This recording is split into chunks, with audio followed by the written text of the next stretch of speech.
धाराशिव लोकसभेवरून संभ्रम अजूनही कायम असल्याचं पाहायला मिळतंय। राणा जगजितसिंह पाटील फडणवीसांच्या भेटीला गेलेत आणि तानाजी सावंत सुद्धा देवेंद्र फडणवीसांच्या भेटीला गेलेत। धाराशिव भाजपा की अजित पवार गट लढणार याकडे आता सगळ्यांचं लक्ष लागलंय। बातमी आपण पाहतोय धाराशिवमधून। धाराशिव लोकसभेवरून संभ्रम अजूनही कायम आहे आणि राणा जगजितसिंह पाटील फडणवीसांच्या या संदर्भात भेटीला गेलेत। तानाजी सावंत सुद्धा देवेंद्र फडणवीसांच्या भेटीला गेलेले आहेत आणि धाराशिव भाजपा लढणार की अजित पवार गट लढणार याकडे आता सगळ्यांचं लक्ष लागलंय। अधिकची माहिती घेऊयात आमचे प्रतिनिधी ओम देशमुख आपल्या सोबत आहेत। ओम, धाराशिवच्या लोकसभेवरून संभ्रम अजूनही कायम आहे। धाराशिवच्या राजकारणामध्ये काय चाललंय?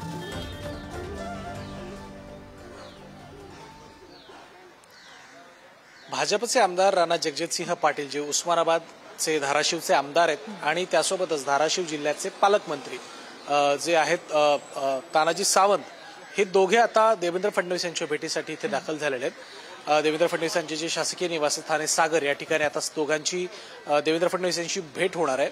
मुख्यत्वे जो महत्त्वाचा मुद्दा लोकसभा निवडणुकीच्या अनुषंगाने आहे, या लोकसभेमध्ये नेमका उमेदवार कोण असावा, कुठल्या पक्षाचा असावा, यावरून सातत्यानं खल होताना दिसतोय। तानाजी सावंत यांना शिवसेनेकडून उमेदवारी दिली जाईल, राणा जगजितसिंह पाटील भाजपचे संभाव्य उमेदवार असू शकतात, अशा प्रकारच्या चर्चा सातत्यानं सुरू होत्या। मध्येच बसवराज पाटील यांच्या नावाची सुद्धा सातत्यानं चर्चा सुरू झाली होती। मात्र या सगळ्यामध्ये अद्याप उमेदवाराची निश्चिती होत नाही असं दिसतंय। या सगळ्या पार्श्वभूमीवर आज सकाळी भाजप आमदार राणा जगजितसिंह पाटील यांनी आपले नातेवाईक आणि उपमुख्यमंत्री असलेल्या अजित पवार यांची भेट घेतली होती। या भेटीमध्ये राणा पाटलांना राष्ट्रवादीच्या चिन्हावरती लोकसभा निवडणूक लढवावी अशा प्रकारची ऑफर अजित पवारांनी दिल्याची माहिती समोर आली होती। मात्र या ऑफरला राणा पाटलांनी काही प्रमाणात नकार दिला असंही समजतंय।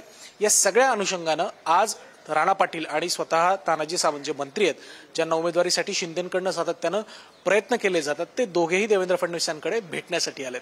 त्यामुळे आता या जागेबाबत उमेदवाराची निश्चिती कधीपर्यंत होणार आणि ही जागा नक्की कोणाला सुटणार, भाजप, शिवसेना की राष्ट्रवादी काँग्रेस, हे पाहणं महत्त्वाचं असेल। आणि त्या अनुषंगानं महत्त्वाची बैठक सध्या सांगर बंगल्यावरती सुरू आहे।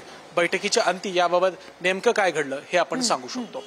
नक्कीच बैठकीचे अपडेट्स घेत राहू। ओम, धन्यवाद दिलेल्या सविस्तर माहितीसाठी।